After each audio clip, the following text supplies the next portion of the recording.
Good evening, guys. It's 7th of February 2021. क्या सब मुझे सुन पा रहे हैं?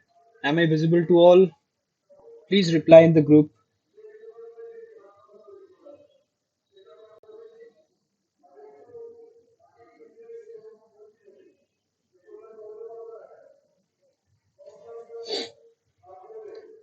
कुछ background noises आ रहे हैं because West Bengal elections going on. So like not exactly election, pre-election going on, the campaigns and all, right? So you might hear some noises. Please ignore that and listen to my voice. Okay, that will help you. Cool. Um, okay, I'm not getting any messages.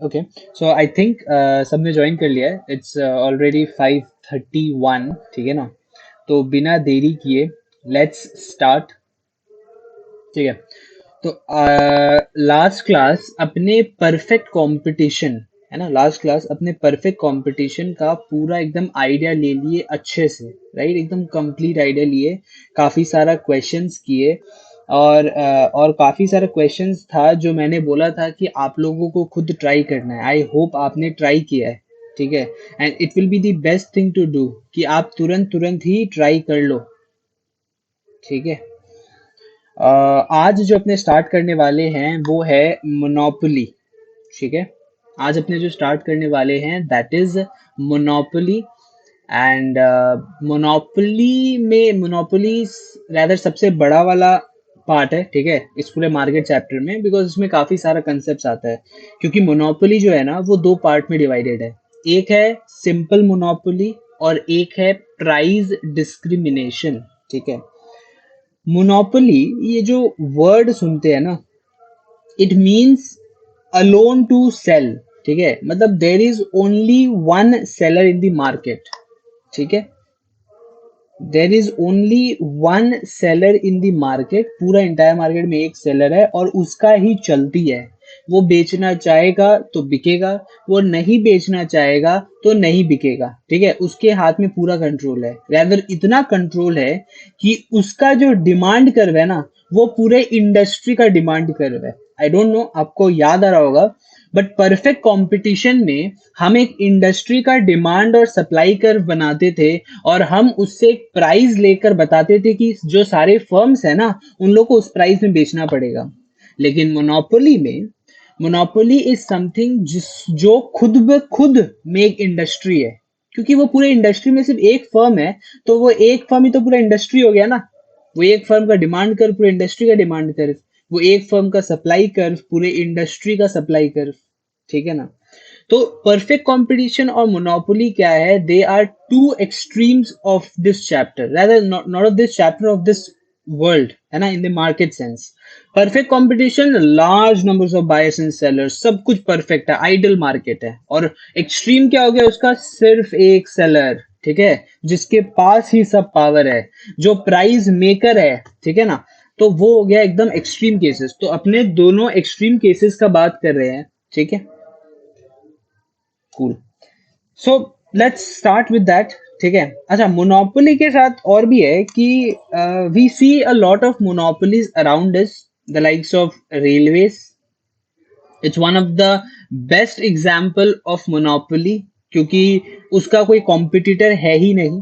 ठीक है ना लेकिन जैसे जैसे world grow होता गया modern economies बनता गया ना तो प्योर मोनोपोलीज रहा नहीं प्योर मोनोपोलीज मतलब क्या होता है जिसमें एक्चुअल में सिर्फ एक ही सेलर रहते हैं ठीक है जिसका पूरा का पूरा कंट्रोल रहता है मार्केट में धीरे धीरे प्योर मोनोपोलीज को हटाया गया क्योंकि most of them there illegal and somewhere government grant किया था कि हाँ भाई तुम ही सप्लाई कर सकते हैं इस चीज को और कोई नहीं ठीक है पर स्लोली एंड ग्रेजुअली उसमें कॉम्पिटिशन को लाया गया फॉर एग्जाम्पल कोल में कंपटीशन को लाया जा रहा है ठीक है वैसे ही पहले बैंक्स तो सिर्फ गवर्नमेंट ऑफ इंडिया के अंडर ही आता था अब क्या है अब प्राइवेट बैंक्स भी है राइट तो वैसे ही स्लोली एंड ग्रेजुअली जैसे जैसे वर्ल्ड प्रोग्रेस करते गया टुवर्ड्स मॉडर्न इकोनॉमी तो हमें हमारे इकोनॉमी को खोलना पड़ा और प्योर मोनोपोली जैसा चीज लगभग नहीं रहा ठीक है हाँ railways is pure monopoly if you से है ना but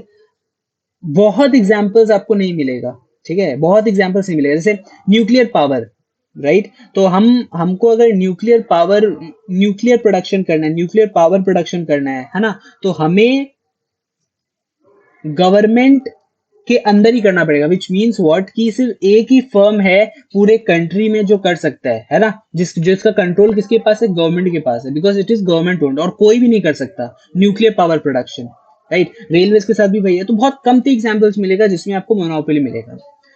the biggest example of monopoly happens to be a company named De Beers, ठीक है, डी बियर्स, बियर्स का कंपनी नहीं है, ठीक है, फॉर योर काइंड इन्फॉर्मेशन, जिनके दिमाग में चला अच्छा बियर्स, नहीं, बियर्स का कंपनी नहीं है, बट इट्स अ कंपनी जो डायमंड्स बनाता है, ठीक है। आई डोंट नो, हो सकता है पॉसिबली किसी को आइडिया हो यहाँ पे, but DBS is a company जो कि डायमंड्स बनाता है। सो एनी डे जब आप घर पे कभी डायमंड खरीदोगे ना, तो देखना किसी दुकान में अगर जाओगे तो वो मोस्टली आपको जो सर्टिफिकेशन देगा ना, वो डीबीएस का ही होगा, मोस्टली।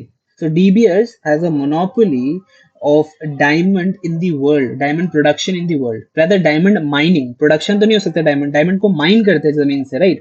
सो डायमंड माइनिंग में डीबीएस का बहुत बड़ा हिस्सेदारी है। 70% of the entire world market is controlled by DBS. It has so much power that people are fearful of them. The reason being, so there was this time when मैं story को थोड़ा सा ऐसे कोलकाता सेंट्रिक कर रहा हूँ, but ऐसा नहीं था, ठीक है।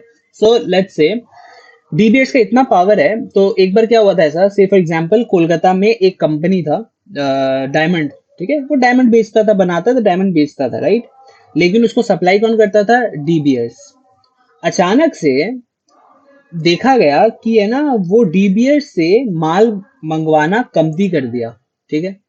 तो डीबीएस बोला यार ये क्या चक्कर है, because they have, see, if you want to create that monopoly, if you want to sustain that power, you need to be, you know, attentive to every detail in the market, ठीक है ना। तो DBS ध्यान दिया कि यार ये क्या चक्कर है, तो डीबीएस पहले देखा कि यार कंपनी का हालत तो ठीक है कि नहीं है, अपने आदमी को भेजा, बोला भाई कंपनी का हालत ठीक है कि नहीं है, देख के आओ। तो देखा कंपनी का हालत तो ठीक है। तो फिर वो बोला भाई इकोनॉमी का हालत ठीक है कि नहीं है, देखो, है ना, कंपनी का हालत ठीक है कि नहीं से समझ में आता है कि उसका परचेजिंग पावर है कि नहीं है। इकोनॉमी का हालत ठीक है नहीं है, उससे समझ में आता है भाई इकोनॉमी में डिमांड है कि नहीं है, क्योंकि डिमांड नहीं होगा तो वो कैसे माल मंगाएगा, राइट? इकोनॉमी का हालत देखो, ठीक है। जब सारा चीज क्लियर हो गया, तो उसको समझ में आया कि वो जो है वो माल किसी और से मंगा रहा है, वो उसके कॉम्पिटिटर से माल मंगा रहा है। व्हाट डीबीएस डिड, वो पूरे के पूरे मार्केट में उससे सस्ते दाम में डायमंड्स बेचना स्टार्ट कर दिया। पूरे के पूरे मार्केट में उससे सस्ते दाम में डायमंड बेचना स्टार्ट कर दिया है, एंड उसका पूरा का पूरा मार्केट खा गया, उसका बिकना बंद हो गया। एंड डीबीएस है स्ट्रिक्ट पॉलिसी, अगर आप हमें धोखा देंगे तो हम आपको छोड़ेंगे नहीं, वैसा, ठीक है। So they have this attitude, right, है ना। तो वही, that's the story of DBS. So DBS is very powerful. They have the control of South African diamond mining, the complete control, ठीक है ना। They have that control over that unique product, so that's why they could control this market for so long. Okay, but there are many players in the market, but not as big as DBS. कभी भी ऐसे diamond खरीदना, mostly you will see this name, De Beers, ठीक है, De Beers, okay, ठीक है।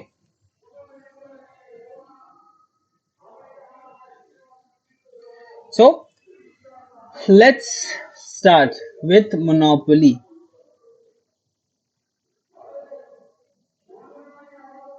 Monopoly, monopoly मतलब alone to sell, जैसा कि बोल चुका हूं। मोनोपोली मतलब अलोन टू सेल, ठीक है। नंबर वन फीचर्स क्या है मोनोपोली का, सिंगल सेलर इन दी मार्केट, सिंगल सेलर इन दी मार्केट, ठीक है, single seller in the market of the product.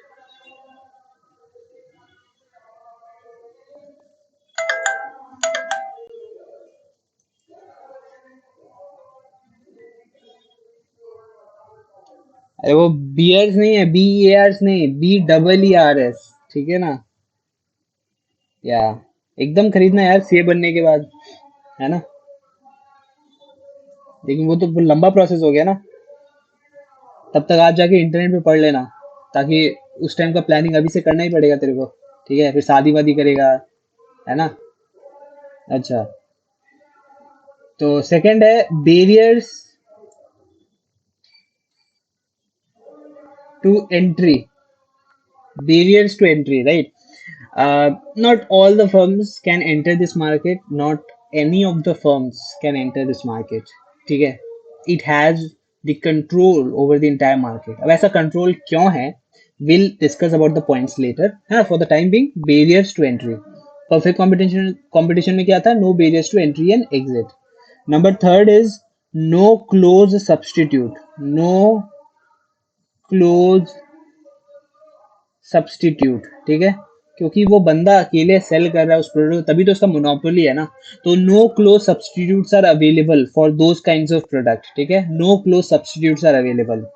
No close substitute से मुझको याद आया कि भाई अगर किसी गुड का कोई क्लोज सब्स्टिट्यूट नहीं होगा तो उसका क्रॉस प्राइस इलास्टिसिटी क्या होगा?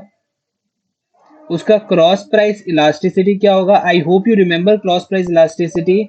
अगर सब्स्टिट्यूट या कॉम्प्लीमेंट्री गुड का प्राइस में चेंज आता है तो मेरे डिमांड में क्या चेंज आएगा, ठीक है। लेकिन अगर कोई क्लोज सब्स्टिट्यूट ही अवेलेबल नहीं है तो क्रॉस प्राइस इलास्टिसिटी क्या होगा? क्रॉस प्राइस इलास्टिसिटी क्या होगा?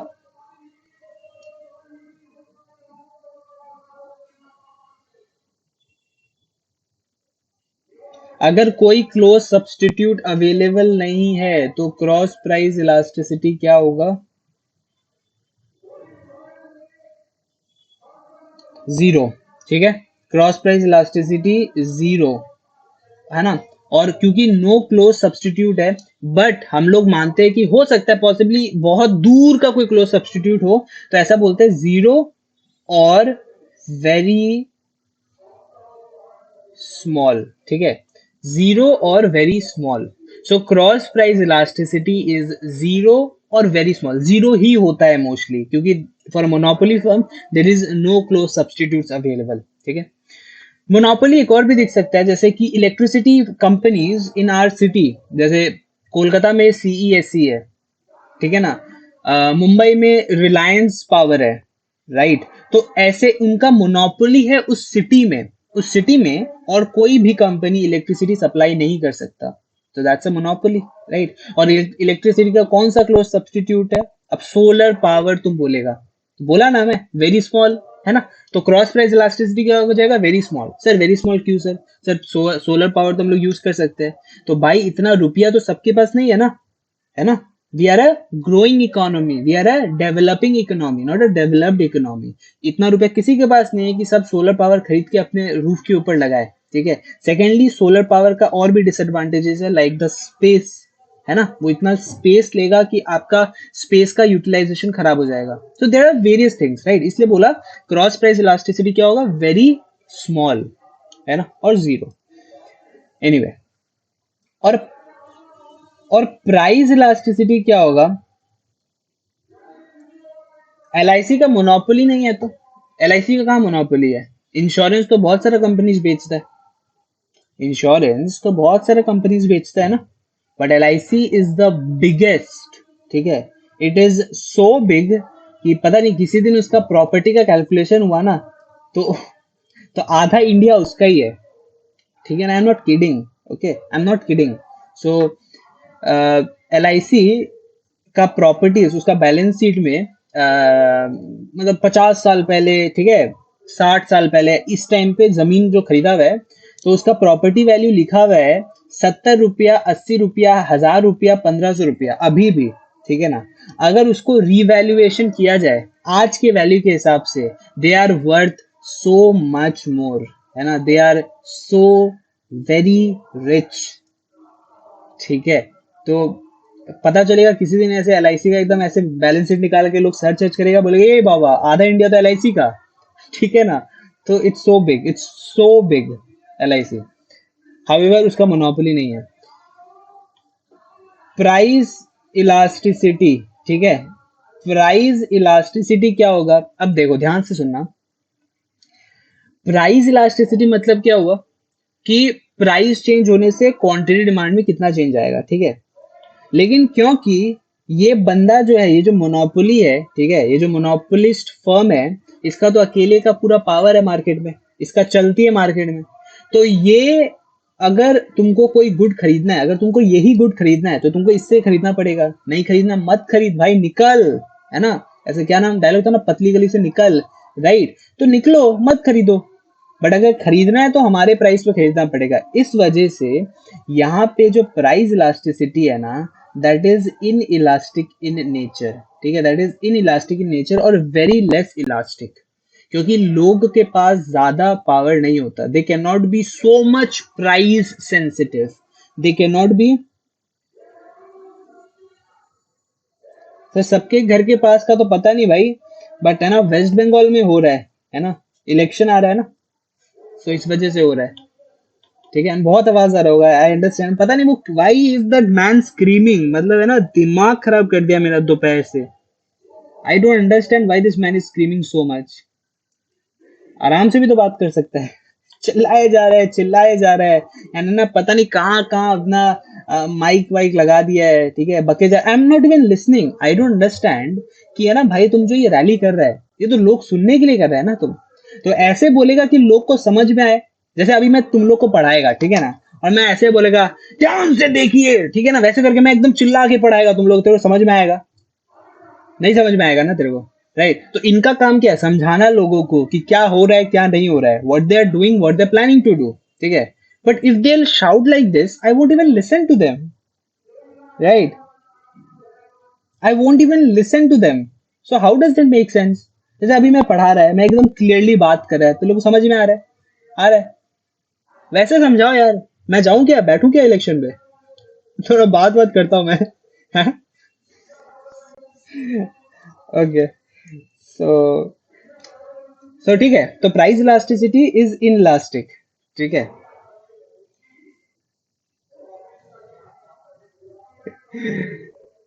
यस सर, अच्छा। बहुत सही, ठीक है।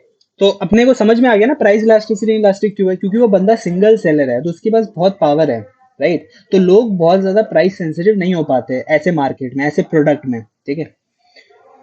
ओके, नंबर फोर्थ क्या हुआ? नंबर फोर्थ हुआ मार्केट पावर। मार्केट पावर, इनके पास पूरा का पूरा मार्केट तो इनका है ना, ऐसा बोलते हैं इनके। अरे विंडो बंद करने के बाद भी इतना आवाज आ रहा है भाई, समझ रहे हैं क्या? समझ रहे हैं कितना चिल्ला रहा है? मतलब है ना, एकदम विंडो बंद करने के बाद, गेट वेट सब बंद करने के बाद इतना आवाज आ रहा है, ठीक है। ओके। सो मार्केट पावर मतलब है ना भाई, उसके पिताजी का ही तो है पूरा मार्केट, राइट। तो मोनोपोली है ना, तो मार्केट पावर उसका ही है पूरा। So doesn't make sense discussing about this point. So these are the four features of monopoly, the four most important features of the monopoly. Single seller है, barriers to entry है, no close substitute and market power. No close substitute जब भी देखो याद आना चाहिए, cross price elasticity zero है और प्राइस इलास्टिसिटी इन इलास्टिक है, ठीक है। प्राइस इलास्टिसिटी इन इलास्टिक है, ओके। अब देखो एक चीज ध्यान दो, मैं आपको बोला था कि ये जो मोनोपोली पावर है, ये मोनोपोली पावर एग्जिस्ट कर रहा है because there is barriers to entry, ठीक है। ये मोनोपोली पावर एग्जिस्ट कर रहा है because there is barriers to entry, ठीक है। ध्यान से सुनो, प्लीज इग्नोर दैट पार्ट, ठीक है ना, जोक्स अपार्ट, बट अभी ध्यान से सुनो, ये पार्ट बहुत इंपॉर्टेंट है, ठीक है। तो मैं क्या बोला, मैं बोला भाई मोनोपोली तभी एग्जिस्ट कर सकता है जब उसका मोनोपोली पावर रहेगा। उसका मोनोपोली पावर तभी रहेगा when there is barriers to entry, ठीक है। मतलब लोग एंटर नहीं कर सके ऐसा इंडस्ट्री। क्यों नहीं एंटर कर पाएगा? So there are certain points to that, ठीक है, reasons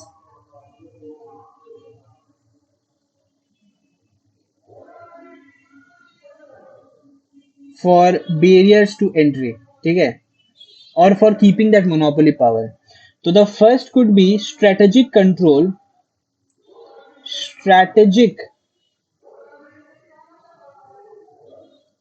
strategic control over scarce resources, strategic control over scarce resources, or acquiring control over a unique product, और acquiring control over a unique product. ठीक है, तो अब यहाँ पे क्या हो गया, जैसे कोल इंडिया, ठीक है, कोल इंडिया का एक टाइम पे मोनोपोली था, क्यों था? Because it had a strategic control over the scarce resource which is coal, ठीक है ना, तो उसको उस वजह से वो मोनोपोली कंट्रोल कर पाया. Acquiring control over a unique product like diamond, DBS ने डायमंड पे कंट्रोल पा लिया, ठीक है, डायमंड माइनिंग्स पे कंट्रोल पा लिया, इस वजह से उसने मोनोपोली कंट्रोल किया, राइट. इस वजह से उसने बेरियर्स टू एंट्री डाल दिया कि भाई और कोई एंट्री नहीं कर सकता मार्केट में, मैं देगा ही नहीं तुमको राइट खरीदने का माइंड, मैं उससे पहले खरीद लूंगा, है ना, या फिर मैं दूंगा ही नहीं तुमको राइट कोल खरीदने का, क्योंकि मुझे गवर्नमेंट से ऑर्डर मिला है कि मैं अकेला ही कोल सप्लाई करूंगा पूरे इंडिया में, right. So that is the thing. Second,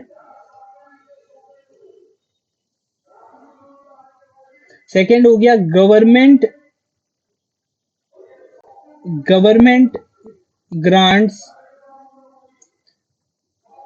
to produce exclusively, government grants to produce exclusively, ठीक है, गवर्नमेंट किसी चीज पे ग्रांट किया कि बोला कि है ना तुम ही ये चीज प्रोड्यूस कर सकते हैं, लाइक न्यूक्लियर पावर, ठीक है, किसी एक फर्म को दे दिया, वही प्रोड्यूस कर सकता है और कोई भी टच नहीं कर सकता है, यूरेनियम और है ना what was the other component, I don't exactly remember, but uranium is the most important component for nuclear power generation, right.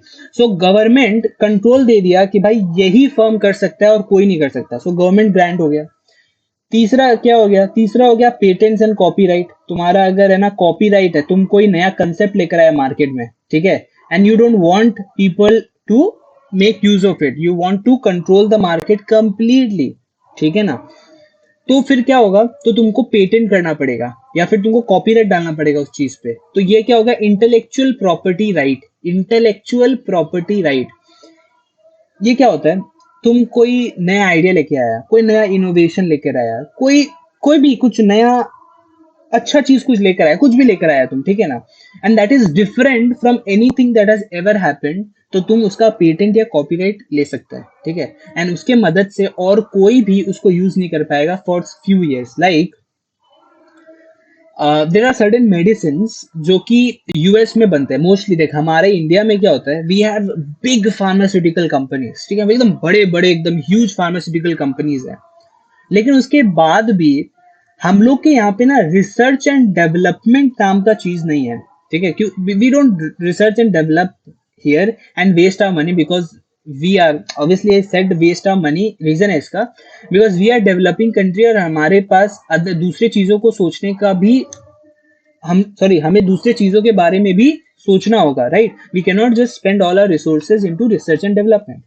But developed nations like US के साथ क्या होता है, उनके पास बहुत पैसा है, ठीक है, तो वो लोग क्या करता है, वो लोग रिसर्च करता है, डेवलपमेंट करता है, दवाई लेकर आते हैं, दवाई बनाया, अब दवाई बनाने के बाद वो लोग उसका पेटेंट और कॉपीराइट ले लेता है वर्ल्ड मार्केट में कि और कोई नहीं बना सकता, ठीक है, तो वो लोग पेटेंट एंड कॉपीराइट उनको मिलता है, सोचो 5 साल या 10 साल का, ठीक है, 10 साल तक वो लोग उसका पेटेंट रखता है और पूरा मार्केट में बेच रहता है. जैसे ही 10 साल खत्म होता है, जो इंडियन फार्मास्यूटिकल इंडस्ट्रीज है ना, उसका वेट करते रहते हैं, ओहो ऐसे टिक टिक टिक टिक टाइम पास होता है और वो वेट करते रहते हैं. जैसे ही 10 साल बीता, they produce it at such a mass scale कि है ना पूरे वर्ल्ड मार्केट में वो सबसे सस्ते दाम में बेच देते हैं. So we have big pharmaceutical industries like Sun Pharma, like Glenmark, ठीक है, ऐसे बहुत बड़े बड़े कंपनीज हमारे पास, and we have mass production capacity, ठीक है, इस वजह से हम लोग बहुत सस्ते में दे पाते हैं to the countries like Africa, like they don't have so much money that they can buy such expensive medicine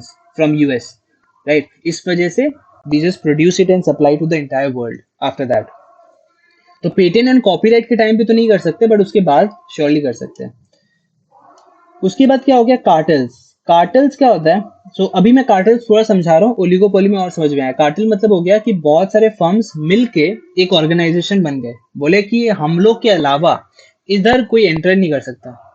now they are so big firms कि उन लोग अगर बोल दिया ऐसा चीज तो सच में नहीं कर सकता कोई, है ना, they have come together, they are controlling the entire supply of that market. For example, oil companies, OPEC, ठीक है, तो OPEC is a kind of it's obviously it's an oligopoly, ठीक है. However, the oil industry is an oligopoly. However, OPEC को ना somewhat monopoly भी बोला जाता है. OPEC, oil producing and exporting countries, ठीक है. So there are various countries जो कि आकर एक organization को खड़ा किए और बोले कि हम ही पूरे वर्ल्ड मार्केट में ऑयल सप्लाई करेंगे, ठीक है. तो इस वजह से वो लोग ऑयल के प्राइसेस को कंट्रोल कर पाते हैं मार्केट में. There are other supplies as well, जैसे यूएस नहीं है ओपेक में, वो अपने अलग ही सप्लाई करता है. I don't know why this man is shouting यार.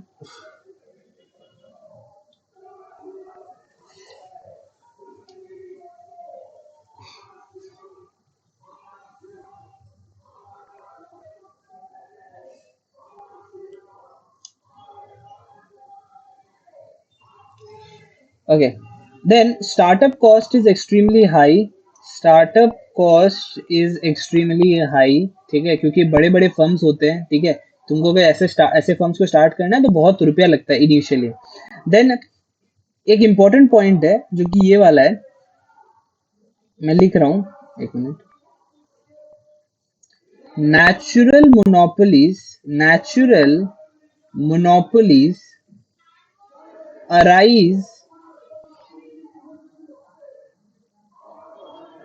natural monopolies arise when there is large economies of scale. When there is large economies of scale, है ना. आई होप यू रिमेम्बर, मैंने जब इंक्रीजिंग रिटर्न्स टू स्केल पढ़ाया था तो मैंने बोला था कि है ना, ऐसे फर्म्स जो कि अगर अकेले प्रोडक्शन करेंगे, ठीक है, तो उनका पर यूनिट कॉस्ट बहुत कमती आएगा rather देन हैविंग कॉम्पिटिटर्स. वैसे फर्म्स का मोनोपोलीज होना चाहिए. सो मोनोपोली को हम लोग को हमेशा सिर्फ नेगेटिव सेंस में नहीं देखना चाहिए, ठीक है. It has got some positive sense as well, and this is one of them. So natural monopolies arise when there is large economies of scale, ठीक है, when there is large economies of scale.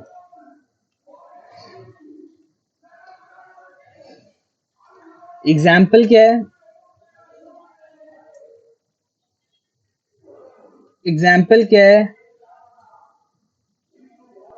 Telephone service, natural gas supply, electricity, ठीक है. These are some of the examples of natural monopolies. याद रखना, question आ सकता है, ये जो नेचुरल मोनोपोली है, natural monopoly can arise when there is what large economies of scale, ठीक है, when there is large economies of scale. So natural monopoly is a positive thing, it should be there. क्योंकि large economies of scale मतलब क्या हो गया कि भाई अगर एक फर्म प्रोड्यूस कर रहा है तब तो अच्छा बात है ना, क्योंकि एक इलेक्ट्रिसिटी बोर्ड है, ठीक है, एक सिटी में एक इलेक्ट्रिसिटी बोर्ड है, उसको अगर पूरे सिटी में सप्लाई करना है तो उसको एक ही बार तार बिछाना पड़ेगा, राइट. 100 बार नहीं बिछाना पड़ेगा. लेकिन अगर वैसे ही 10 फर्म्स आ जाएंगे, कंपटीशन आ जाएंगे, ठीक है, तो उनको अगर हर पार्ट के लिए उनको अलग अलग तार बिछाना पड़ेगा, राइट. तो ये तो 10 बार कॉस्ट लग गया ना, एक ही चीज के लिए 10 बार कॉस्ट लग गया, राइट. इस वजह से बोलते हैं कि एक फर्म होने से ज्यादा बेटर रहता है, वो लोग बहुत सस्ते दाम में प्रोड्यूस कर पाएंगे, ठीक है.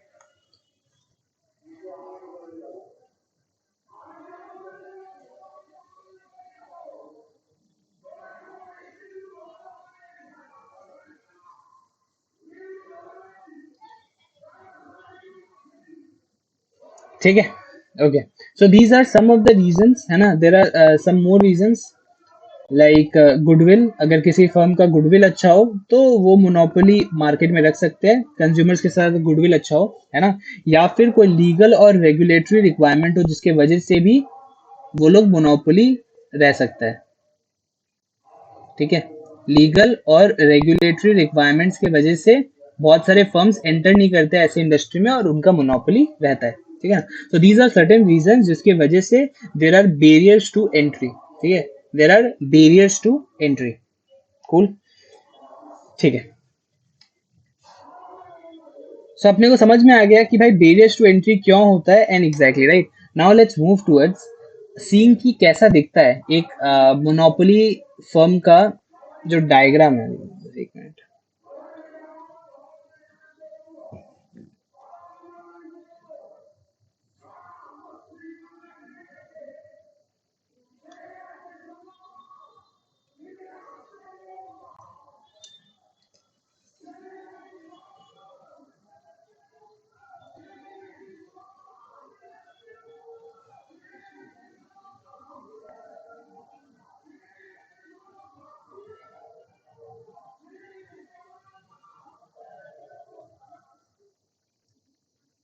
So this is price, this is quantity, ठीक है।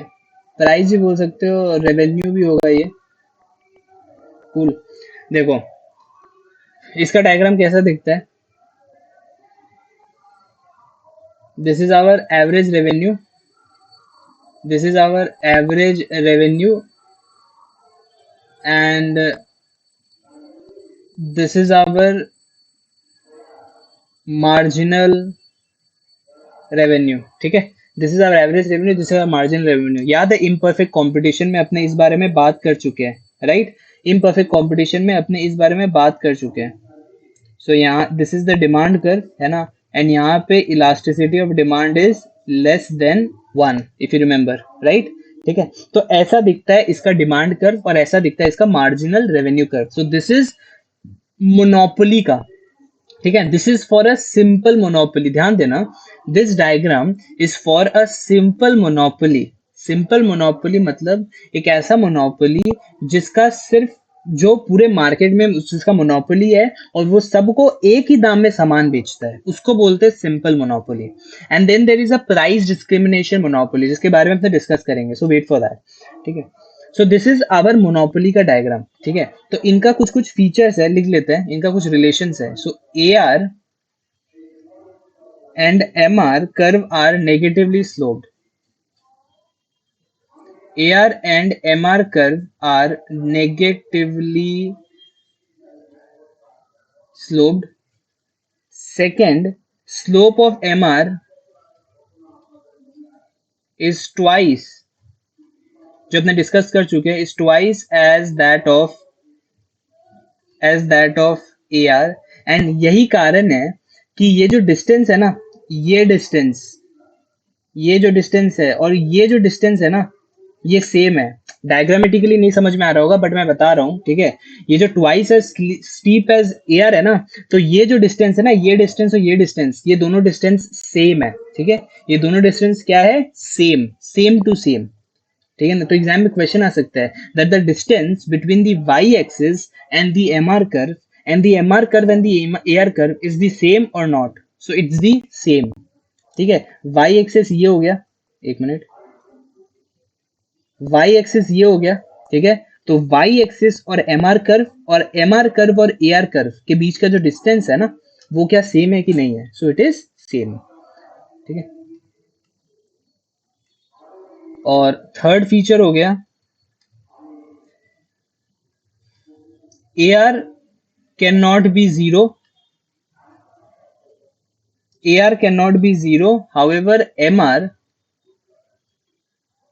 Can be zero and negative, ठीक है, and negative, right? So air can be zero and negative. They can be zero and negative. We can see in the diagram itself, right? Zero भी हो सकता है इस point पे और इसके बाद नीचे नेगेटिव भी हो सकता है। एक चीज ध्यान देना, एक पॉइंट लिखा रहा हूं कि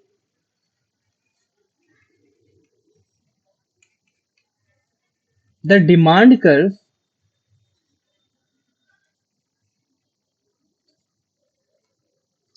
of a monopoly firm is the demand curve of the industry, is the demand curve of the industry, ठीक है। क्योंकि monopoly firm in itself is the industry, पूरे उस इंडस्ट्री में एक ही फर्म है, तो that monopoly firm is equivalent to the industry, ठीक है ना। सो उसका demand curve is the industry का डिमांड कर्व। उसका सप्लाई कर इज इंडस्ट्री का सप्लाई कर, ठीक है। So that is what we need to write here, ठीक है। एक और पॉइंट है, हाउएवर नंबर्स ले लेते हैं उसके लिए नंबर्स ले लेते हैं। सो क्वांटिटी, प्राइस, ठीक है, लेट्स राइट इट डाउन।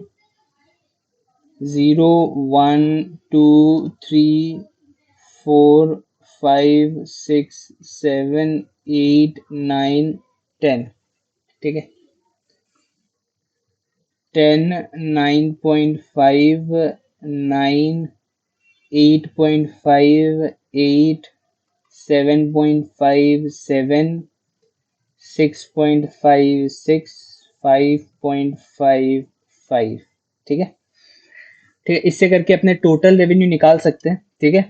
अपने टोटल रेवेन्यू निकाल सकते हैं और अपने मार्जिनल रेवेन्यू निकाल सकते हैं। यहाँ पे मुझे जो चीज बताना था वो ये है, एक monopoly firm can control both quantity and price. They can control both quantity and price, क्योंकि वो एक सिंगल फर्म है, तो उनको जितना प्रोड्यूस करना है वो उतना ही प्रोड्यूस करेंगे, तो क्वांटिटी में कंट्रोल आ गया। साथ ही साथ उनको जिस प्राइस में बेचना है वो उस प्राइस में बेचेंगे, ठीक है ना। फॉर एग्जाम्पल, अगर उनको 6 क्वांटिटी बेचना है, ठीक है, तो उनको 7 रुपया में बेचना पड़ेगा, ठीक है। तो वो दोनों चीज डिसाइड कर सकते हैं। मैं एक और चीज बोलना चाहता था ये नंबर्स के साथ, कि अगर मोनोपोली फर्म को भी ज्यादा सामान बेचना है, अगर एक मोनोपोली फर्म को भी ज्यादा सामान बेचना है ना, तो उसको प्राइस गिराना पड़ेगा। तो यहाँ पे demand, law of demand follows. क्या बोला मैं? अगर एक मोनोपोली फर्म को भी ज्यादा सामान बेचना है तो उसको प्राइस गिराना पड़ेगा, प्राइस गिराएगा डिमांड बढ़ेगा, ठीक है। बिना प्राइस गिराए वो डिमांड नहीं बढ़ा सकता, ठीक है। विच मीन्स वो दोनों प्राइस और आउटपुट कंट्रोल तो कर सकता है, but somewhere it has to follow law of demand and do it, ठीक है। It has to follow law of demand and do it. तो यहाँ पे तुम लोग टोटल रेवेन्यू और मार्जिनल रेवेन्यू भर लेना, ठीक है। What I need to point out here is that monopoly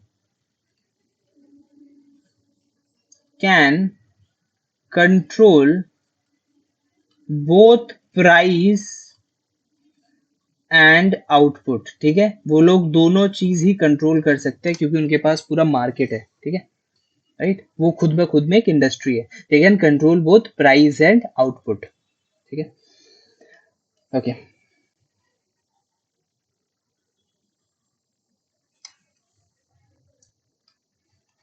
अब अपने है ना इसका देखते हैं कि क्या मोनोपोली फर्म को शॉर्ट रन में सुपर नॉर्मल प्रॉफिट हो सकता है, लॉसेस हो सकता है। अच्छा एक चीज बताना मुझको, क्या एक मोनोपोली फर्म को लॉसेस हो सकता है?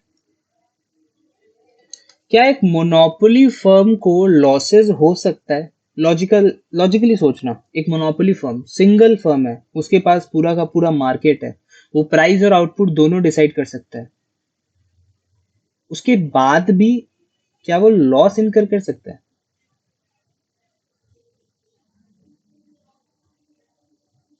नहीं कर सकता। और कोई आंसर्स है ना? सही बात है, लॉजिकली है। एक सिंगल फर्म है, उसके पास पूरा मार्केट है, उसको जिस प्राइस में बेचना है बेचेगा, है ना। उसको उसको जहां प्रॉफिट नहीं मिलेगा वो वहां नहीं बेचेगा। सिंपल सा चीज है, तो एकदम चिल है एकदम, राइट, ठीक है ना। हाँ, और लॉजिकली सबका आंसर भी नो आ रहा है because that is the most logical thing, है ना। बट ये गलत है, ठीक है। So this is a misconception that एक मोनोपोली फर्म को लॉस नहीं हो सकता, ठीक है। अब आंसर मत बदलना बदलना। एक मोनोपोली फर्म को लॉस हो सकता है, ठीक है। रेलवेज, तुमको क्या लगता है रेलवेज प्रॉफिट में चल रहा है? रेलवेज क्या प्रॉफिट में चल रहा है क्या? नहीं ना, लॉस में चल रहा है। तो कोल इंडिया प्रॉफिट में चल रहा है क्या?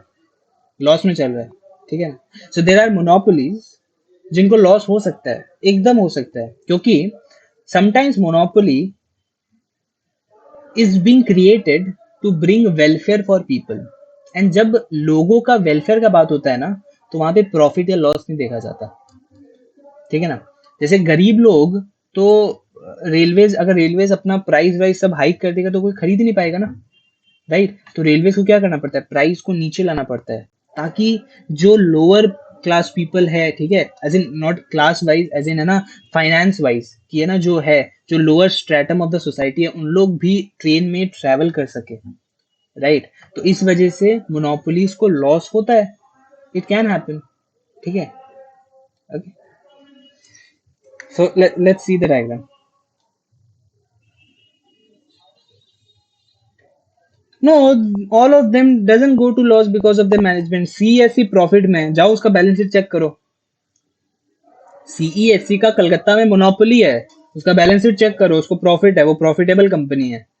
ऐसे बहुत सारे मोनोपोली है जो प्रॉफिटेबल है, ठीक है, इट डिपेंड्स, राइट। अब बीएसएनएल देख लो तुम, लॉसेस में था ना, और अब तो खत्म होने के कदार कदार पे आ गया है, राइट। बीएसएनएल एक टाइम पे उसका मोनोपोली था, राइट, वही चीज है। अब नहीं है मोनोपोली, तो उसको उसको एग्जाम्पल में नहीं ले सकते, ठीक है, बट एनीवेज।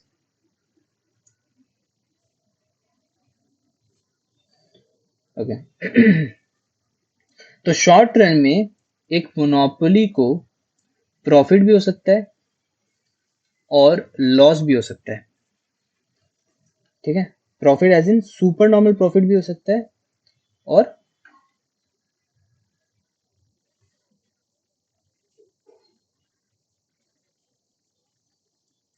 बीएसएनएल का कुछ स्पेक्ट्रम रिलायंस को बिकने से वो रिलायंस का नहीं हो गया, है ना। Okay, this is AR, this is MR.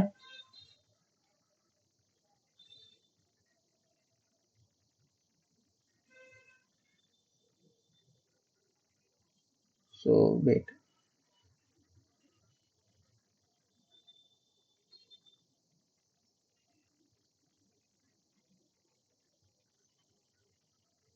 And this is our,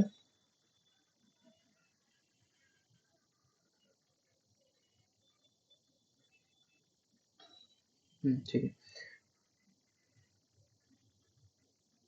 हाँ, ठीक है, परफेक्ट बना ना। ये हो गया अपना एवरेज कॉस्ट, ये हो गया अपना marginal cost. Marginal cost is cutting the average cost at its minimum point, perfect, ठीक है। Marginal cost is cutting the average cost at its minimum point, इस वजह से मैं पहले मार्जिनल कॉस्ट बनाया। एंड अपने जानते हैं कि अपने अगर प्रॉफिट मैक्सिमाइज करना चाहते हैं, तो for any firm, be it monopoly और एनीथिंग, अगर मुझको प्रॉफिट मैक्सिमाइज करना है, तो मुझे वही आउटपुट प्रोड्यूस करना चाहिए where M C is equals to M R, ठीक है, which is this, which is this, ठीक है ना। So I should produce this amount of output, I should produce this amount of output, ठीक है ना। बट प्राइस क्या होना चाहिए, तो प्राइस के लिए तो मेरे को डिमांड कर्व को रेफर करना पड़ेगा, राइट। एंड यहाँ पे डिमांड मतलब यहाँ पे average revenue is not equals to marginal revenue. Perfect competition में क्या हो रहा था कि जो एवरेज रेवेन्यू है वही मार्जिनल रेवेन्यू है, तो प्राइस भी वही रह रहा था, लेकिन यहाँ पे तो प्राइस ऊपर है ना। सो प्राइस ये हो जाएगा, प्राइस ये हो जाएगा, ठीक है। तो क्वांटिटी ये, प्राइस ये, राइट। तो अब है ना, यहाँ पे मेरा कॉस्ट कितना लग रहा है, this is my average cost का डायग्राम, विच मीन्स मेरा कॉस्ट लग रहा है ये, राइट। तो ये जो पूरा पॉइंट है, ये जो पूरा पार्ट है, ये हो गया मेरा सुपर नॉर्मल प्रॉफिट।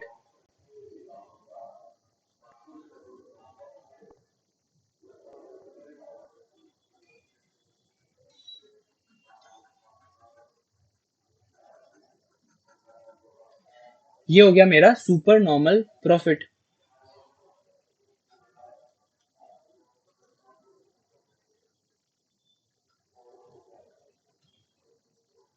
राइट। समझ में आया क्या, अपने कहाँ से प्राइस निकाले, कहाँ से क्वांटिटी निकाले, M C is equals to M R से अपने क्वांटिटी पता चला कितना आउटपुट प्रोड्यूस करें, फिर उससे अपने डिमांड कर्व में से देखे तो अपने को प्राइस पता चल गया, प्राइस क्वांटिटी रिलेशनशिप, ठीक है। लॉसेस कैसे हो सकता है, लॉसेस का डायग्राम देख लेते हैं।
This is my average cost curve, ठीक है। मैं कहाँ पे प्रोड्यूस करूंगा, मैं इस जगह प्रोड्यूस करूंगा, राइट। विच मीन्स मैं इतना आउटपुट प्रोड्यूस करूंगा, ठीक है। और किस प्राइस में करूंगा, मैं इस प्राइस पे करूंगा, ठीक है। लेकिन मेरा कॉस्ट कितना पड़ेगा, मेरा कॉस्ट इतना पड़ेगा, ठीक है। विच मीन्स मेरे को ये जो पूरा पार्ट है, ये मेरा क्या हो गया, लॉसेस, लॉसेस, ठीक है ना। तो तुम लोग को डायग्राम के हेल्प से ये समझ में आ जाना चाहिए कि भाई प्रॉफिट किस सिनेरियो में होगा और लॉसेस किस सिनेरियो में होगा, ठीक है। प्रॉफिट किस सिनेरियो में होगा और लॉसेस किस सिनेरियो में होगा। उस सिनेरियो में प्रॉफिट होगा जहां पे मेरा average cost is less than the average revenue, ठीक है। And where average cost is more than my average revenue, I will have losses, ठीक है। वो परफेक्ट कंपटीशन में भी ट्रू था, यहाँ पे भी ट्रू है, ठीक है। तो एक मिसकंसेप्शन जो था लोगों को कि यार परफेक्ट मोनोपोली में तो लॉसेस नहीं हो सकता, तो बिल्कुल लॉसेस हो सकता है ना, there is no doubt about it, एकदम लॉसेस हो सकता है, याद रखना। हम लोग MC is equals to MR में ही आउटपुट डिसाइड करते हैं, डोंट फॉरगेट अबाउट इट, ठीक है। लेकिन लॉन्ग रन में, लॉन्ग रन में तो दिस ये जो ऊपर वाला था ना, दिस वाज शॉर्ट रन, ठीक है। Let me right it down, अच्छा लिख दिया था ना शॉर्ट रन, हाँ, ठीक है। लॉन्ग रन में एक मोनोपोली फर्म को हमेशा सुपर नॉर्मल प्रॉफिट मिलेगा, क्योंकि लॉन्ग रन में it can adjust to any of the circumstances, and long run में एक मोनोपोली को हमेशा सुपर नॉर्मल प्रॉफिट मिलेगा, ठीक है। लॉन्ग रन में एक मोनोपोली को हमेशा सुपर नॉर्मल प्रॉफिट मिलेगा।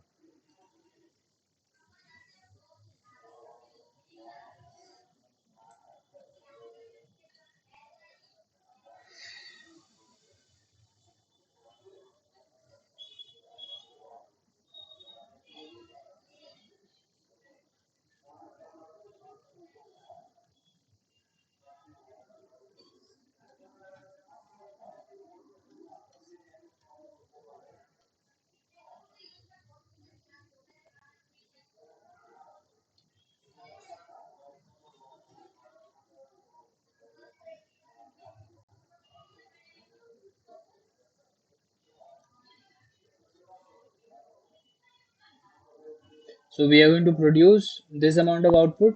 ठीक है, MC is equals to MR will be the point where we'll produce this amount of output.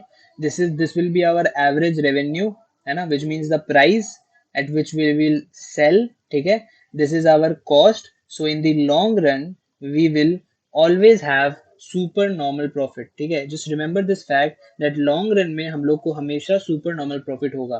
So there are certain points which needs to be noted, points to be noted from these diagrams. Number one, पहले तो a monopolist will always earn super will always earn super normal profit in the long run, ठीक है। it will always earn super normal profit in the long run. The reason being they can adjust their plant size, ठीक है। they can adjust their plant size to their requirements. There is absence of competition, there is absence of competition, तो वो लोग अपने हिसाब से बिना किसी फियर के ग्रो कर सकते हैं, ठीक है, अपने कंपनी को प्रॉफिटेबल ले जा सकते हैं। And lastly the monopoly will only sell, the monopoly will only sell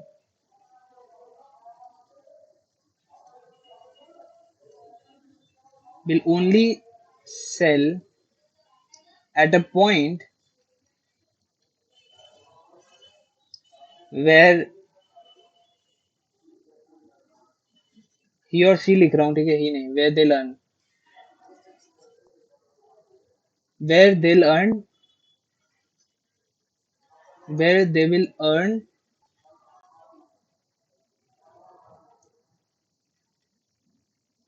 super normal profit.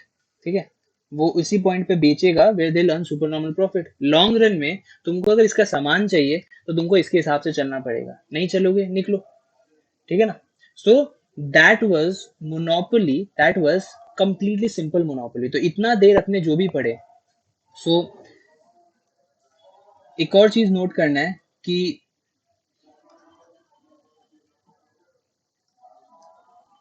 all the above all the above diagrams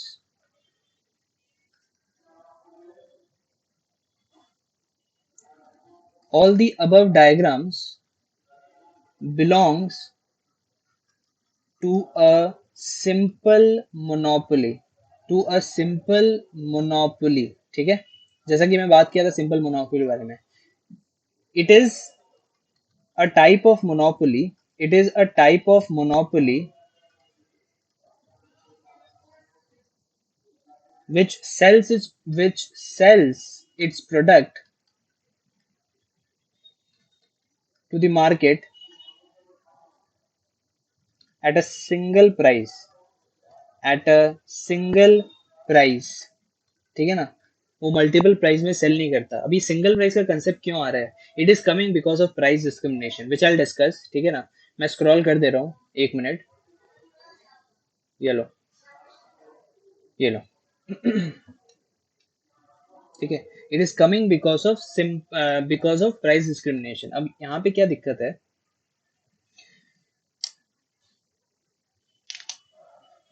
अच्छा पहले लिख लो इस चीज को, इस पार्ट को। ठीक है, आई होप। अच्छा यहाँ ये जो पार्ट है ना, इसको कोशिश करना कि डायग्राम्स के हेल्प से ज्यादा समझ रहे हो। डायग्राम्स के हेल्प से बहुत जल्दी इस चैप्टर को ग्रास्प पे लिया जा सकता है, और नहीं तो बहुत प्रॉब्लम होगा। ठीक है, क्योंकि आपके दिमाग में रहेगा अच्छा ए आर एम आर, वो फटाफट आंसर आएगा। ठीक है, so try to see the diagrams and understand अच्छा ऐसा हो रहा है, इस वजह से सुपर नॉर्मल प्रॉफिट है, इस वजह से नहीं है। मोनोपोली में क्यों होगा super normal profit, the reasons. ठीक है, दीज आर सर्टेन पॉइंट्स जिस पे अपने को ध्यान देना बहुत जरूरी है ना। और क्वेश्चंस भी उसी लाइन में आएंगे। तो मैं जो नोट्स में लिखा था ना, एटलीस्ट वो सब रेफर किया करो। Those are very very important points that will actually give you confidence when you are solving questions कि अच्छा हाँ ये तो किए हैं, ये तो किए हैं, ये भी किए हैं।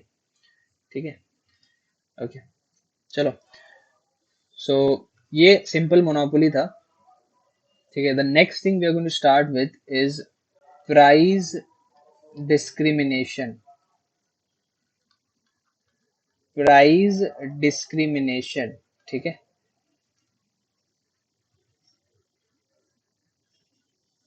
मुझे ना ये करना चाहिए काम, मुझे ऊपर चले जाना चाहिए, और मोनोपोली जहां से अपने स्टार्ट किए ना, वहां पे ही अपने को ये चीज कर देना चाहिए कि मोनोपोली दो तरह का होता है। एक होता है simple monopoly, please please right it down ताकि आपके दिमाग में रहेगा अच्छा हाँ एक सिंपल मोनोपोली था और एक प्राइस डिस्क्रिमिनेशन था। ठीक है, मोनोपोली दो तरह का होता है, एक सिंपल मोनोपोली और एक प्राइस डिस्क्रिमिनेशन। प्लीज यहाँ पे लिख ले जहां से मोनोपोली स्टार्ट किए अपने। ठीक है, विच मीन्स आज का नोट जहां से स्टार्ट हुआ। ठीक है ना, ओके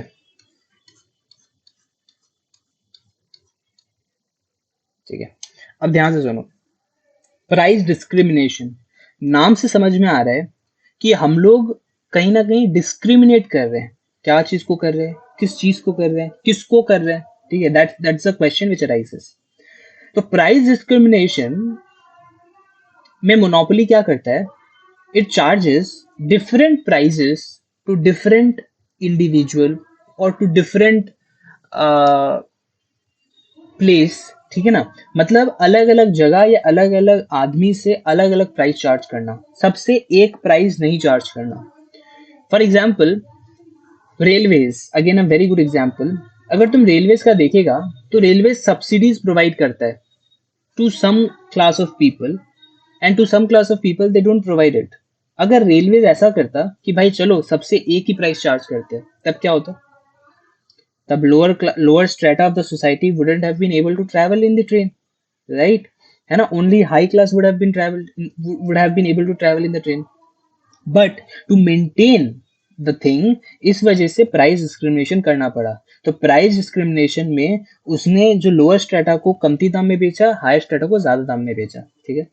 डॉक्टर, सी, हम लोगों को यूजुअली डॉक्टर्स का फीस पता होता है, लेकिन फिर भी वहां पे डिस्क्रिमिनेशन चलता है।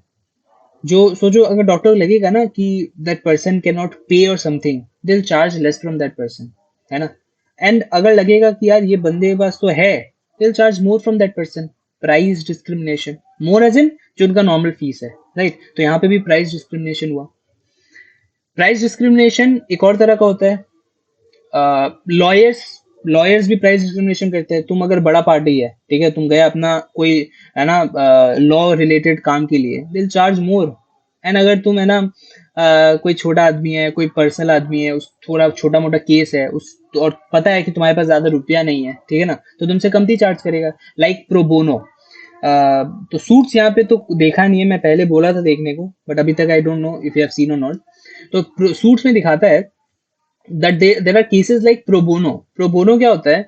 अ, सोचो ऐसा कि कोई, है ना, कोई मतलब, है ना, pro bono is a type of case जो लॉयर सोसाइटी के लिए करते हैं। These are kind of case जो, है ना, मतलब बड़े लॉयर्स लेना नहीं चाहते, but they have to take, है ना, टू सर्व द सोसाइटी। किस हिसाब से सर्व करते हैं? एक सोचो, एक महिला है, ठीक है, उनका मे बी कोई डाइवोर्स हो गया, ठीक है, एंड उनको जो मिलना चाहिए, जो उनका हिस्सेदारी था, मिल नहीं पा रहा है, उस पे हेल्प करना, या फिर ऐसे का टाइप ऑफ। तो वो एक है ना, maybe that single mother और सिंगल वुमन, ठीक है, maybe she can not afford big lawyers, so they help her, and उनसे बहुत कमती चार्ज करते हैं फीस।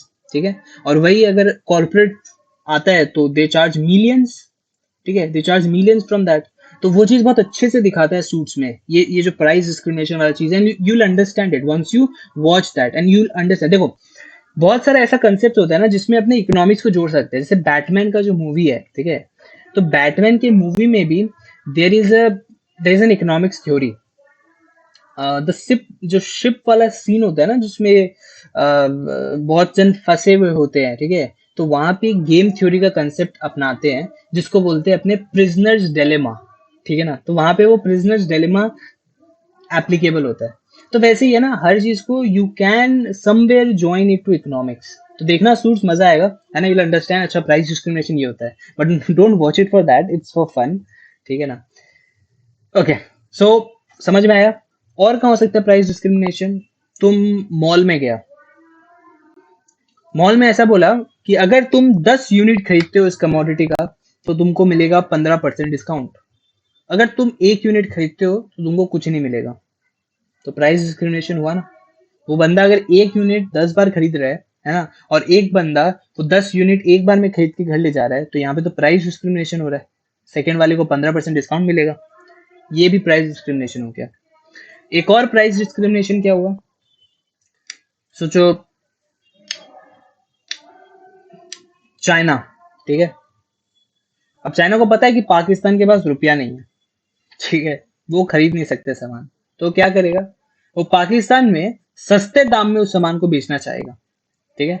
और इंडिया में, क्योंकि पता है कि भाई इंडिया चलो खरीद लेगा यार, है ना, इतना चाप नहीं है यहाँ पे, लोगों के पास रुपया है, तो वो क्या करेगा, यहाँ पे ज्यादा दाम में बेचेगा। Price discrimination. ठीक है ना। तो इस हिसाब से भी प्राइस डिस्क्रिमिनेशन होता है। और क्या हो सकता है? There was this software which I used to use in my college days, जिसको अपने बोलते हैं ई व्यूज। ई व्यूज, ठीक है, it's a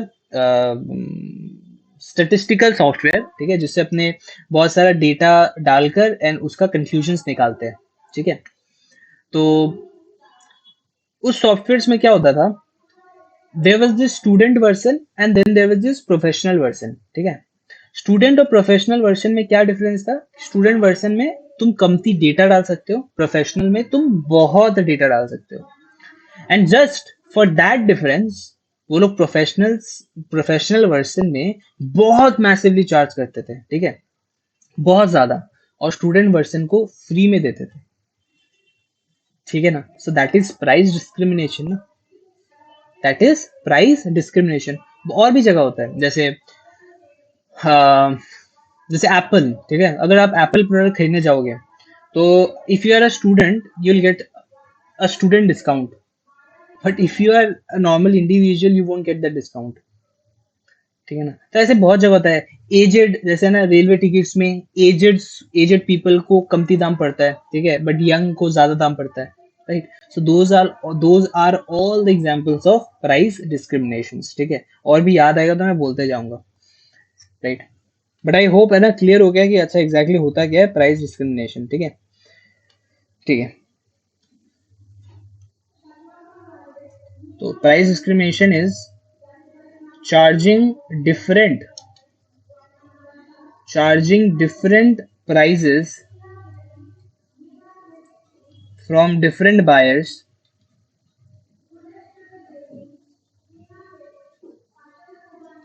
of the same product. Charging different prices from different buyers of the same product, ठीक है। Example, electricity electricity company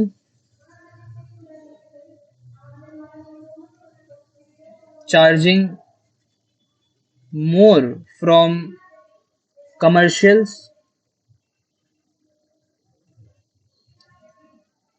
and less from household. I don't know if you know this, ठीक है, but ये example मैं पहले भी लिया था कि एक इलेक्ट्रिसिटी बोर्ड ना कमर्शियल कंपनी से ज्यादा चार्ज करता है, ठीक है, और हाउस होल्ड से कमती चार्ज करता है। That's a fact. Even if they using the same amount of electricity they will charge more from commercials, ठीक है। Number second, some universities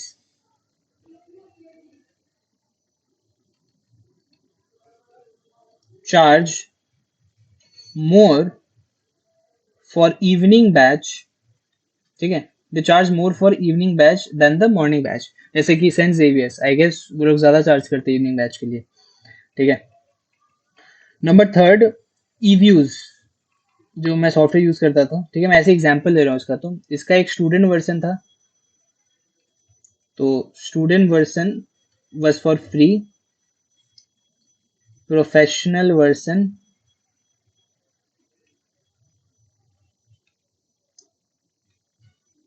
expensive, ठीक है। और दोनों में कोई डिफरेंस नहीं होता था,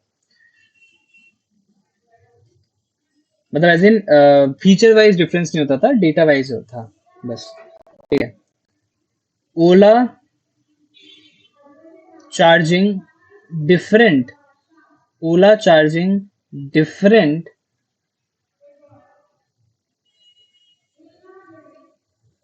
फ्रॉम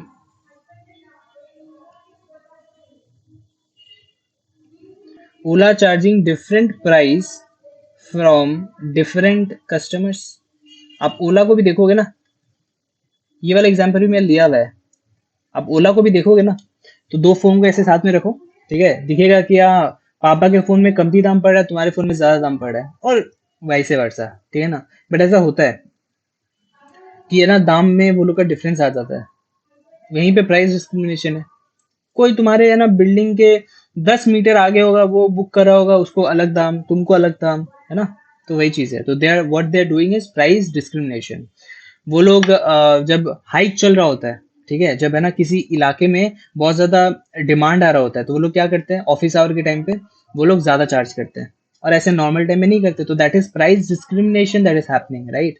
सो बहुत जगह पे अपने प्राइस डिस्क्रिमिनेशन देख सकते हैं, because it is very much viable as a concept, and बहुत बहुत दिखता है ना, बहुत दिखता है ये price discrimination. Now conditions for price discrimination, ठीक है। प्राइस डिस्क्रिमिनेशन अकर होने के लिए there are certain conditions which needs to be fulfilled. सबसे पहला है that you should be the single supplier, ठीक है, you should be the single seller of that commodity. मतलब तुम्हारा पूरा का पूरा कंट्रोल होना चाहिए कमोडिटी में, नहीं है तब तो कोई और बेच देगा ना, राइट। सो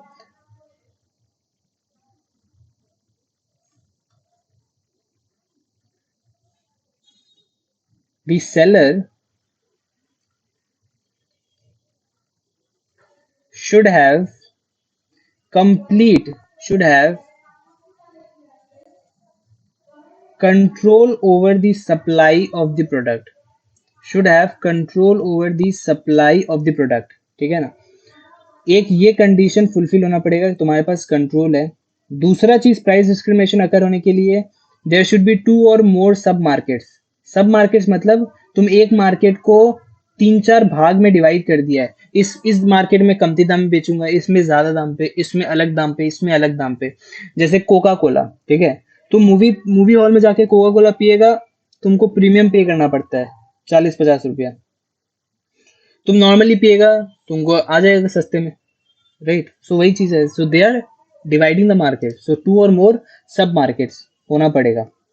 उसके बाद प्राइस इलास्टिसिटी, प्राइस इलास्टिसिटी बहुत बड़ा रोल प्ले करता है। क्या रोल प्ले करता है, क्या रोल प्ले करता है?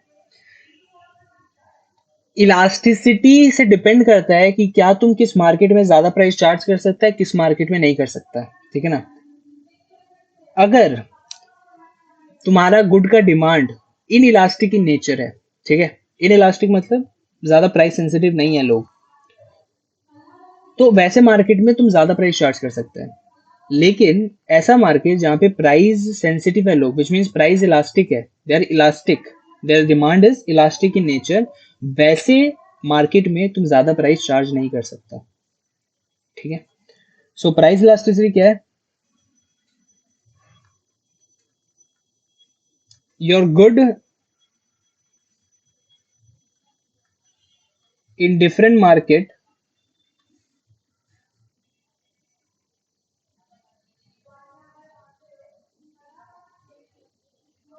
सर आज क्लास कब तक चलेगा? क्यों? अभी तो कर रहे हैं ना, आराम से करो। Your good in different market have different elasticity, have different elasticity, ठीक है। अगर इलास्टिक है, ठीक है, अगर इलास्टिक इन नेचर है, ठीक है, मतलब मोर इलास्टिक है अगर, तो you can not charge more here, you can not charge more, ठीक है, क्योंकि लोग बहुत सेंसिटिव है। तुम प्राइस थोड़ा सा बढ़ाएगा ना, लोग डिमांड एकदम धड़ाक से गिरा देगा, ठीक है। एंड अगर इलास्टिसिटी लेस इलास्टिक है तो you can charge more, you can charge more, ठीक है। तो अपने इलास्टिसिटी से अपने देखते हैं कि कहाँ पे ज्यादा चार्ज कर सकते हैं, कहाँ पे कमती चार्ज कर सकते हैं, ठीक है। For that to understand this वाला thing, let's take an example. But उससे पहले एक और फीचर है, एक और कंडीशन है जो फुलफिल होना बहुत जरूरी है। वो है that there should not be any market arbitrage, ठीक है। No market arbitrage, no market arbitrage. Market arbitrage मतलब क्या होता है? सोचो एक पेड़ के नीचे, एक पेड़ के नीचे, ठीक है, राम बैठा है, ठीक है, और एक पेड़ के नीचे श्याम बैठा है। हाँ, अब मैं होशियार, मैं देखा राम सेम सामान बेच रहा है। सोचो राम सेव बेच रहा है, एप्पल, ठीक है, Apple is the product, Apple is the product, और ये भी एप्पल बेच रहा है। अब एप्पल का फोन समझो कि fruit, that's up to you. पेड़ के नीचे क्या बेचेगा वो, ठीक है। तो राम और श्याम दोनों एप्पल बेच रहा है। राम एप्पल बेच रहा है 10 रुपया में, श्याम एप्पल खरीद रहा है। सो सो राम इज अ सेलर, ठीक है, श्याम इज अ बायर, ठीक है। श्याम एप्पल खरीद रहा है 12 रुपया में, ठीक है। मैं होशियार बंदा, मैं क्या किया, मैं यहाँ से बाई किया, यहाँ पे सेल कर दिया। मैं होशियार बंदा, मैं यहाँ से बाई किया, वहां पे सेल कर दिया, तो उसका मोनोपोली को मैं हर्ट कर रहा हूँ। मैं उसके मोनोपोली को हर्ट कर रहा हूँ ना, मैं 2 रुपया जो खा रहा हूँ, इसको बोलते हैं मार्केट आर्बिट्राज। एक जगह से सस्ते में खरीदना, दूसरी जगह पे महंगे में बेच देना, ठीक है, इसको बोलते हैं मार्केट आर्बिट्राज। तो एक मोनोपोली को एग्जिस्ट करने के लिए there should not be any market arbitrage, मतलब प्राइस डिस्क्रिमिनेशन एग्जिस्ट करने के लिए there should not be any market arbitrage, which means people should not have information about your thing, or maybe they don't have even control over what you can do. ठीक है, जैसे ओला, ओला में तुम्हारा क्या control है? तुम कहाँ से सस्ता में खरीद के कहाँ सस्ता में बेचेगा? नहीं कर सकता ना कुछ भी। तो पूरा कंट्रोल उसके पास है, सेंट्रलाइज्ड कंट्रोल है। इस वजह से there is no market arbitrage in a price discrimination. So this condition should also be fulfilled for you to have a price discrimination. ठीक है, ये 4 पॉइंट बहुत बहुत इंपॉर्टेंट है। ठीक है, बहुत ज्यादा इंपॉर्टेंट है, एंड क्वेश्चंस एकदम आएंगे ही आएंगे। ठीक है, the seller should have control over the supply, supply पे कंट्रोल होना पड़ेगा। देयर हैज टू बी 2 और मोर सब मार्केट्स, छोटे छोटे मार्केट्स में डिवाइड करना पड़ेगा बड़े मार्केट को तुमको। ठीक है, तभी तुम अलग मार्केट से अलग अलग प्राइस चार्ज कर पाएगा। और किस हिसाब से प्राइस चार्ज कर पाएगा? उस हिसाब से कि उनका इलास्टिसिटी क्या है। अगर इलास्टिक ज्यादा है तो ज्यादा प्राइस चार्ज नहीं कर सकता, अगर कमती इलास्टिक है तो तुम ज्यादा प्राइस चार्ज कर सकते हैं, क्योंकि वो लोग ज्यादा रिएक्ट नहीं करेंगे। और finally there should not be any market arbitrage, मतलब यहां से खरीदा वहां बेचा वाला सीन नहीं होता यहाँ पे। ठीक है ना? सो ये 4 कंडीशन फुलफिल होना बहुत जरूरी है for a price discrimination to happen. ठीक है, अब ये जो इलास्टिसिटी वाला थिंग है, जो मैं बोला कि भाई ये इलास्टिसिटी के वजह से अपना चेंजेस आता है। ठीक है, उसके लिए अपने एक एग्जाम्पल ले रहे हैं, तो यहाँ पे अपने बोल रहे हैं कि say price of a commodity is ₹30। ठीक है, there are 2 markets, market A and market B, there are 2 markets. ठीक है, मार्केट ए में इलास्टिसिटी चल रहा है 2, मार्केट बी में इलास्टिसिटी चल रहा है 5। ठीक है, अपने ये फॉर्मूला के बारे में सुने हैं, marginal revenue is equals to average revenue into 1 minus 1 by E. ठीक है, तो अपने अब देखना चाहते हैं कि मेरा एडिशनल रेवेन्यू हर अलग अलग मार्केट में क्या है। ठीक है, मैं ये देखना चाहता हूं कि मेरा एडिशनल रेवेन्यू अलग अलग मार्केट में क्या है। सो लेट्स सी, मैं अगर मार्केट ए में देखूं तो मेरा मार्जिनल रेवेन्यू कितना आ रहा है, कोई बताएगा? Average revenue is equal to price, मतलब price in both the market is same. ठीक है, मैं दोनों मार्केट में सेम प्राइस में बेच रहा हूं, लेकिन मैं ये देखना चाहता हूं कि मेरा एडिशनल रेवेन्यू कितना आ रहा है उस सेम प्राइस में बेचने से। ठीक है, सो प्लीज कोई मुझे बताएगा मार्जिनल रेवेन्यू कितना आ रहा है पहले मार्केट में? पहले मार्केट में मार्जिनल रेवेन्यू कितना आ रहा है?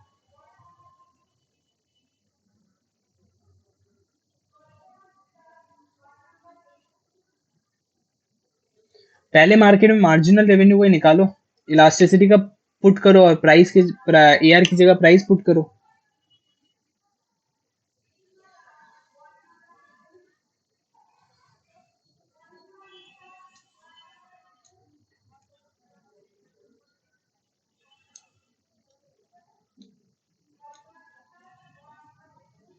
पहले में 15 आ रहा है और दूसरे मार्केट में क्या आ रहा है? दूसरे मार्केट में एमआर क्या आ रहा है? 24। ध्यान से देखना, जिस मार्केट में इलास्टिसिटी कमती है, विच मीन्स वो लेस इलास्टिक है, उस मार्केट में जो एडिशनल रेवेन्यू है वो मेरा कमती है। ठीक है, और जिस मार्केट में मेरा इलास्टिसिटी ज्यादा है वहां पे मेरा एडिशनल रेवेन्यू ज्यादा आ रहा है। ठीक है, इसका क्या कारण है? जब इलास्टिसिटी 2 है, इसका मतलब क्या है कि अगर मैं प्राइस को ₹1 से गिराऊंगा तो मेरा डिमांड 2% से बढ़ेगा। ठीक है ना, मतलब डिमांड 2% से ही बढ़ा, राइट? एडिशनल रेवेन्यू ज्यादा नहीं बढ़ा, मेरा प्राइस मैंने ₹1 से गिराया तो मेरा डिमांड 2% से बढ़ा। सेकेंड केस में मैं अगर प्राइस 1% से गिराया, मेरा डिमांड 5% से बढ़ा, तो मेरा एडिशनल रेवेन्यू सेकेंड वाले में तो ज्यादा होगा ही। That is clear. ठीक है ना, अगर हम लोग सेम प्राइस में दोनों मार्केट में भेजेंगे तो पहले मार्केट में मेरा एडिशनल रेवेन्यू तो कमती होगा ना, क्योंकि डिमांड उतना तेजी से नहीं बढ़ा जितना तेजी से सेकेंड मार्केट में बढ़ा। ठीक है, ये क्लियर है ना? 2 और 5 में सेकेंड मार्केट में मेरा डिमांड ज्यादा तेजी से बढ़ा, पहले मार्केट में मेरा डिमांड उतना तेजी से नहीं बढ़ा। इस वजह से ये मार्जिनल रेवेन्यू का डिफरेंस है। ठीक है, अब दोनों मार्केट में सोचो मैं same amount of same output बेच रहा था, मतलब मैं अगर मैं 50 आउटपुट बना रहा हूं तो मैं 25 इस मार्केट में 25 उस मार्केट में बेच रहा हूं। ठीक है, अब बताओ, जिस मार्केट में मेरा एडिशनल रेवेन्यू ज्यादा है मैं उस मार्केट में ज्यादा बेचना चाहूंगा। So I am writing it as MRA और इसको लिख रहा हूं MRB। ठीक है, तो मैं जिस मार्केट में मेरा एडिशनल रेवेन्यू ज्यादा है मैं उस मार्केट में ज्यादा बेचूंगा ना। अगर मैं ज्यादा बेचूंगा तो मेरा एडिशनल रेवेन्यू बढ़ेगा, तो राइट। सो यहाँ पे केस क्या है कि M R B is greater than M R A, ठीक है। सो सप्लाई मोर इन बी, ठीक है, मतलब मार्केट बी में आई विल सप्लाई मोर, ठीक है। और वो सप्लाई कैसे करूंगा? By substituting, by substituting from market A, क्योंकि मैं तो आउटपुट तो एक ही लेवल का प्रोड्यूस कर सकता हूँ, है ना। मैं आउटपुट तो कुछ भी प्रोड्यूस नहीं कर सकता, तो मैं जो भी आउटपुट प्रोड्यूस कर रहा हूँ, अगर मुझे मार्केट बी में ज्यादा बेचना है तो मुझे मार्केट ए में कमती बेचना पड़ेगा, ठीक है। नाउ क्योंकि मैं मार्केट ए में कमती बेचूंगा, मार्केट ए में सप्लाई गिरेगा। क्योंकि मैं मार्केट बी में ज्यादा बेचूंगा, मार्केट बी में सप्लाई बढ़ेगा, ठीक है। सो क्या हो रहा है, एमआरबी में सप्लाई बढ़ रहा है, ठीक है। एमआरबी में सप्लाई बढ़ रहा है। जब किसी चीज का सप्लाई बढ़ रहा है, ठीक है, तो उसका प्राइस गिरने लगेगा, ठीक है। अगर किसी चीज का सप्लाई बढ़ रहा है मार्केट में, है ना, और डिमांड जितना है उतना ही है लेकिन सप्लाई बढ़े जा रहा है, तो प्राइस गिरेगा। और एमआरए के साथ क्या हो रहा है कि यहाँ पे मेरा सप्लाई गिर रहा है, और किसी चीज का सप्लाई गिरेगा मतलब किसी चीज का कमती है सप्लाई मार्केट में, तो उसको खरीदने के लिए लोग ज्यादा प्राइस पे करेंगे। तो मार्केट ए में लोग ज्यादा प्राइस पे करना तैयार करेंगे, और मार्केट बी में लोग कमती प्राइस पे करेंगे। तो इधर क्या होगा, ये चीज तब तक होगा जब तक M R A is equals to M R B ना हो जाए। मतलब marginal revenue, additional revenue in market A जब तक additional revenue in market B की इक्वल नहीं हो जाए, तब तक ये चीज होता रहेगा, होता रहेगा, होता रहेगा, ठीक है। For attaining market, for attaining price discrimination. अब यहाँ पे पूछा क्वेश्चन कि सर प्राइस डिस्क्रिमिनेशन हुआ कहाँ यहाँ पे? तो भाई यहाँ पे जो प्राइस पहले वाले मार्केट में गिरा और दूसरे वाले मार्केट में बढ़ा, इसको ही तो प्राइस डिस्क्रिमिनेशन बोलते हैं। पहले प्राइस क्या था? प्रीवियसली प्रीवियसली प्राइस वाज ₹30, हम लोग ऊपर लिखे हैं। प्रीवियसली प्राइस कितना था? 30 रुपया। अब मे बी मार्केट बी में मैं ऐसे लिख रहा हूं, ठीक है, हाइपोथेटिकली से मार्केट बी में प्राइस हो गया होगा 25 रुपया, और मार्केट ए में प्राइस हो गया होगा से ₹36, ठीक है ना। तो यहाँ पे प्राइस डिस्क्रिमिनेशन अकर हो रहा है ना, एक मार्केट में सस्ते में, एक मार्केट में महंगे में, ठीक है। तो अब मैं जो ऊपर लिखा था कि अगर कोई मार्केट इन इलास्टिक हो तो उस मार्केट में तुम ज्यादा प्राइस चार्ज कर सकते हैं। अगर लेस इलास्टिक हो तो market A was less elastic क्योंकि उसका इलास्टिसिटी 2 था, market B was more elastic क्योंकि उसका इलास्टिसिटी 5 था, राइट। तो 5 वाले से तुम कमती चार्ज कर सकते हैं, तभी तुम बेच पाएगा। और जो जिसका इलास्टिसिटी कमती है, ठीक है, उससे तुम ज्यादा चार्ज कर सकते हैं, जो कि हो रहा है यहाँ पे, ठीक है। So from both ways I hope you got it. मैं वापिस से रिपीट कर रहा हूं, मैं बोल रहा हूं जिस मार्केट में इलास्टिसिटी कमती होता है, ठीक है, उस मार्केट में तुम प्राइस बढ़ा सकते हैं, राइट। देखो आपने लिखे हैं यहाँ पे, एक मिनट देखो, जिस मार्केट में इलास्टिसिटी कमती है उस मार्केट में यू कैन चार्ज मोर, जिस मार्केट में इलास्टिसिटी ज्यादा है उस मार्केट में you can not charge more, ठीक है ना। तो क्योंकि हम लोग यहाँ से सप्लाई, एक जगह से सप्लाई दूसरी जगह पे शिफ्ट कर रहे थे, ठीक है, इस वजह से प्राइस में चेंजेस आया, और प्राइस में भी वैसा ही उसी हिसाब का चेंज आया जिससे अपने स्टेबल इक्विलिब्रियम पे पहुंच गए, which is M R A equal to M R B में अपने प्राइस डिस्क्रिमिनेशन आराम से कर सकते हैं, ठीक है। और अपने को मैक्सिमम प्रॉफिट भी हो रहा है, अपने को मैक्सिमम प्रॉफिट भी हो रहा है, क्योंकि बी से तो अपने कमा ही रहे हैं, ए से और ज्यादा कमा रहे हैं प्राइस बढ़ने की वजह से, ठीक है।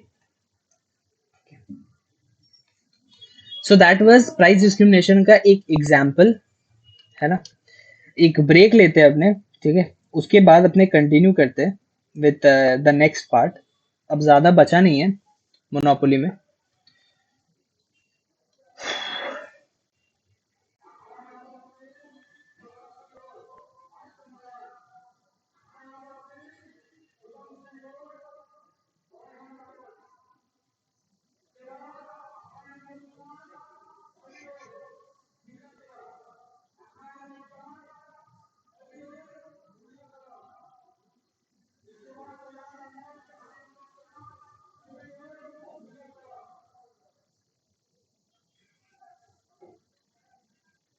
हेलो।